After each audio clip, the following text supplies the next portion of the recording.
안녕하십니까. 저는 서울대학교 탄핵반대 시국선언 대표 김민섭입니다. 저희 탄핵을 반대하는 서울대인은 국회, 헌재, 공수처가 자행한 불법 탄핵 각하를 요구하고 비상계엄을 통해 알게 된 개혁이 필요한 사안들을 말씀드리겠습니다. 저는 지금까지 대한민국은 입법부, 사법부, 행정부가 상호 견제와 균형을 통해 운영되는 삼권 분립의 국가로 배웠습니다. 그러나 교과서와 현실은 매우 달랐습니다. 입법부, 특히 과반의 의석을 가진 민주당은 자신 마음대로 대한민국을 장악할 수 있었습니다. 여러분이 목격하신 바와 같이 대한민국의 대통령은 이렇게 빠르고 쉽게 체포되고 구속됩니다.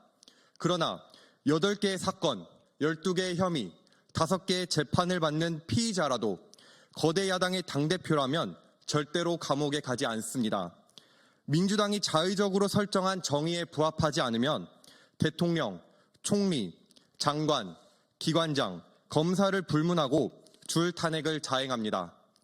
탄핵소추안이 통과되면 이들의 손과 발은 꽁꽁 묶여 행정부가 정상적 기능을 하지 못하게 됩니다. 그러나 국민 여러분이 보신 바와 같이 탄핵을 당한 장관, 기관장, 검사들은 당당히 기각을 받아 복귀하고 있습니다.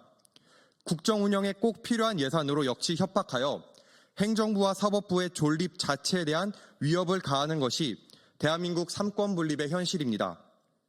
반면 국회를 견제할 수 있는 행정부와 사법부의 권한은 허울만 있을 뿐 실제적인 도움이 되지 않습니다.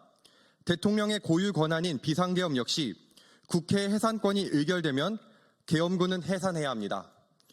윤석열 대통령은 국회 거대 야당의 폭거에 맞서 대국민 호소를 목적으로 계엄을 선포했습니다. 저는 비상계엄 선포 당시 윤석열 대통령께서 왜 이런 선택을 할 수밖에 없었는지 전후 상황에 대해 고찰했습니다. 공부를 하면 할수록 29번의 탄핵, 예산안 폭거, 간첩법 반대는 대한민국의 근간을 흔들 수 있는 엄중한 사안이라는 것을 깨닫게 되었습니다. 87년 이후 지금까지 골았던 고름이 2024년 계엄이라는 바늘로 터져버린 것입니다. 탄핵 재판이 각하되어 윤석열 대통령께서 복귀하시면 지금과 같이 절대적 권한을 가진 제왕적 의회제를 국민과 힘을 모아 개혁해야 한다고 생각합니다.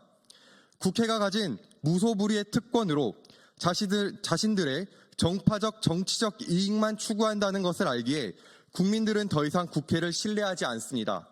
저는 이제 국회를 다시 국민의 것으로 돌려드려야 한다고 생각합니다. 국민의 다수가 뽑았다는 정치적 정당성으로 많은 권력과 권위를 부여받은 국회의원들이 국민적 신뢰를 얻기 위해서는 지금 국회가 가진 권력과 권한을 내려놔야 할 때입니다. 언론 역시 개혁의 대상입니다.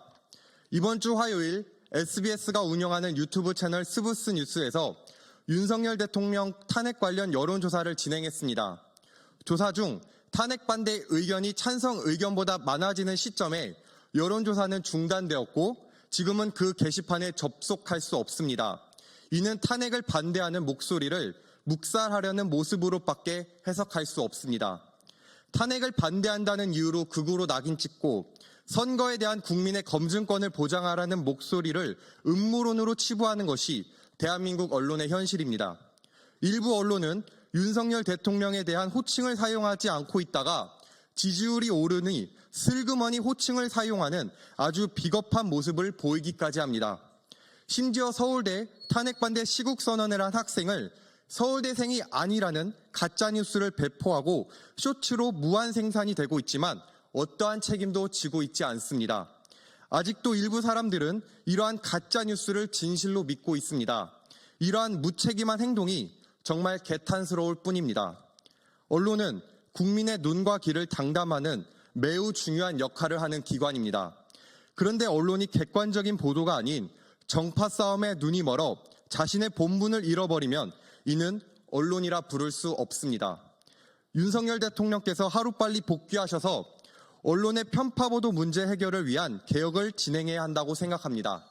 일관되고 명확한 기준을 수립하여 더 이상 국민들이 가짜뉴스에 함몰되는 일이 없도록 해야 합니다. 국민은 진실을 원합니다. 더 이상 국민들의 눈과 귀를 속이려 하지 마십시오. 감사합니다.